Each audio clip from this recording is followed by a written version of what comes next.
Alright guys, welcome back here to the Hillside. Today's a very exciting episode. We are going to start harvesting some of our plants here. This is June 3rd here in Zone 6B, 7A, and we're going to be harvesting some peas, some broccoli, and some other spring greens. So please join me today and let's see what we got. Alright guys, if you've never grown peas at home, you need to. Okay, these aren't the peas that come in a can that your mom forced you to eat when you were kids you didn't like. These are the sugar snap peas where you eat actually the entire pod. The entire pod's edible. This is super sweet. Eat it right off the plant. So good. So crunchy, so sweet, so tender. Okay, that being said, like I said, the entire part of this pod is edible. You can pick them at this stage right here. You can see they're really not filled out too much, just a little bit right there. That way the entire pod is edible. Just take this little tip off right there. Nothing is finer than that. Use that in your stir fries. Eat them fresh on the vegetable tray. You'll love it, okay? So if you do happen to miss a couple, like this one here, it's kind of a little bit long. So this you don't want to eat fresh because the skin on the pod is going to start getting tough. However, you are in for a treat. Simply just open the pod up like this. Pop those in your mouth one at a time. These things are so sweet, so tender, so juicy. Absolutely delicious. Cook them fresh. Put them in like anything you want to do. Salad, perfect for a salad. I don't know if there's any left because I just love eating these guys fresh right off the plant. So I'm gonna go ahead and harvest some of these peas, and we're gonna get back to harvesting some broccoli, some other stuff here from the early June garden.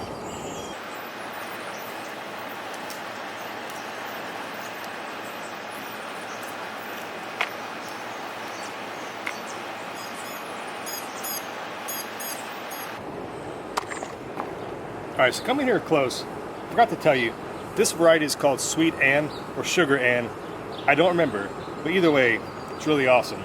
It's a low-growing, and it's probably 5 feet tall in this trellis, so it's easily maintained and kept up with this little bit of trellising. And peas, like all other vine-type plants like this, are going to intertwine these little tendrils to support themselves. So this is basically a self-supporting bush of peas, and there's probably maybe a dozen plants down there, maybe less, I'm not sure. But let me show you real quick, if you've never harvested peas, what to do if this is your first time. So this pea right here is perfect for, like I said, eating the entire pod as it's nice and tender. All you want to do, you don't want to get the plant and start yanking on it, okay? You're going to rip the plant off. Take the pea in your fingers like this, take your thumb, just pull it apart like that. The plant, you didn't damage it, the pea is intact. Okay, the worst thing you could do, like this pod here, is grab it and just pull, which, I mean, you could, if you want to have one harvest, if you don't want the plant to prolong, they come off super easy, just like that. Okay, so let's go ahead and harvest some broccoli and show you how I do that. All right, so what's next we're going to harvest here in the early June garden? This is arugula, and yes, it is flowering. And you know what? Something about arugula, the flowers, very edible, very tasty, tastes just like arugula. Amazing. Okay, so what I'm going to do here, a little trusty harvesting knife here, is just kind of go through and cut some of these leaves off like this, okay? And you don't have to be too particular. Arugula is not really one of those cut and come again crops, especially once it starts to kind of bolt and go to seed. You can kind of cut it back pretty hard. If it does want to grow back again, you get a little bit more second harvest out of it. But as the temperatures get pretty hot, it'll bolt and it'll be pretty much done for. So it's that easy. Get your nice fresh arugula, and obviously wash your veggies before you eat them, okay? Make sure you always wash them, especially if you're going to be spraying pesticides and chemicals, which I don't advocate for that. But even in an organic garden, you're going to get dirt, insects, bird poop, things like this that are unavoidable. So please always wash your veggies before eating them. Don't be like me, eating stuff right off the plant, okay? Pro tip. All right, so I have to admit, I messed up. Okay, I was gonna harvest this broccoli, but then we had a lot of rain and it was just, the timing didn't work out and I messed up. So what I mean by that, check out these heads of broccoli. These little guys right here, they're not bad, but the broccoli florets, these are starting to bloom. Okay, so if you didn't know, every little, part of your broccoli here, these are actually immature flower buds that you're eating, what we call broccoli. Okay, so it's not bad, it's still edible, it still tastes just fine, but it wouldn't be as awesome and juicy and tender. But if you just kind of cut the head off of broccoli like this, every bit of this is edible, including these leaves. Okay, the stalk down here may be a little bit tough and woody. You don't want to eat that per se, but throw that in your compost or throw it to your chickens or something like that. Now at this point, your broccoli, you don't really have to pull the entire plant up just yet. A lot of varieties of broccoli will actually put on new side shoots and make a lot of smaller, side branching for more florets. So you could get prolonged the harvest that way is what I'm trying to get at. So don't despair. If these guys get a little bit too long, it doesn't matter. It's still going to taste just amazing. Look at that. I mean, it's not perfect.